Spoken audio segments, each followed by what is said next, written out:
Araw mga bata, ngayong araw na ito, ating tunghayan ang isang kwento, Hang Higante at ang tatlong matalinong kambing. May tatlong magkakapatid na kambing na parating magkakasama. Ang panganay sa kanila ang pinakamalaki, ang bunso ang pinakamaliit, at ang gitnang kambing ang pinakamataba at may sungay. Isang araw, nagpasya silang magtungo sa lambak sa kabila ng patag para kumain ng sariwa at bagong tubong damo. Bago makarating sa lambak, kailangan nilang tawirin ang isang ilog. Swerte naman at may tulay na kahoy ang patawid sa ilog. Subalit luma na ito at makitid. Kailangan tawirin ang kambing ang tulay ng paisa-isa. Hang hindi alam ng mga kambing, sa ilalim ng tulay ay may nakatirang isang higante. Malalaki ang kanyang mga mata at ilong. Mainitin ang kanyang ulo at parating gutom. Unang tumawid ang pinakabatang kambing.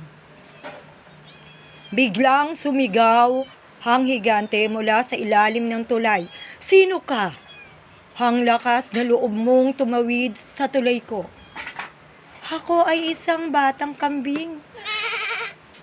Maaari ba akong tumawid sa tulay?"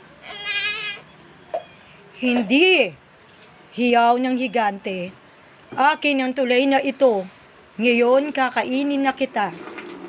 "Hindi mo ako magugustuhan, Ginoong Higante.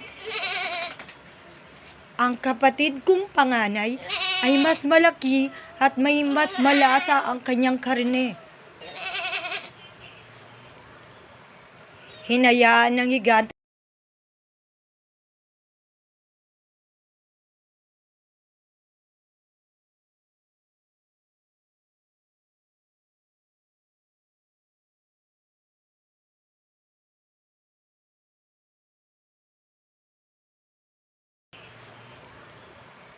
Hinayaan ng higanteng makatawid ang maliit na kambing. Mas gusto niya ang mas malaking kambing, kaya't inabangan niya ito. Di nagtagal, dumating ang panganay na kambing.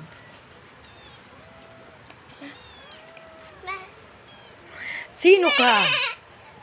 Ang lakas ni loob mong tumawid sa tulay ko." "Ako po ito, ang panganay na kambing. Maaari po ba akong tumawid?" "Hindi," sigaw ng higante. "Akin ang tulay na ito.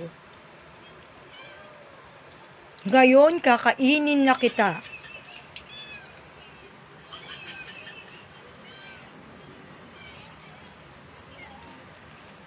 "Ako po ito, ang panganay na kambing. Maaari po ba akong tumawid?" "Hindi," sigaw ng higante. "Akin ang tulay na ito. Ngayon kakainin na kita." "Hindi mo ako magugustuhan, Ginoong Higante. Makunat ang aking laman. Mas masarap yung kapatid kong sumunod sa akin. Siya ang pinakamataba at malaman ang kanyang karne." Hinayaan ng ganid na higante na makatawid ang panganay na kambing. Mas gusto niya ang pinakamataba at malaman. "Hinihintay kita ngayon. Kakainin na kita." Sinunggaban ng higante ang kambing. Yumukod ang kambing at inumang ang kanyang mataba at matulis na sungay pasugod sa higante. May natututunan ba kayo mga bata sa aking kwento? At sana'y naway may kapupulutan kayong magandang aral sa ating kwento. Paalam mga bata!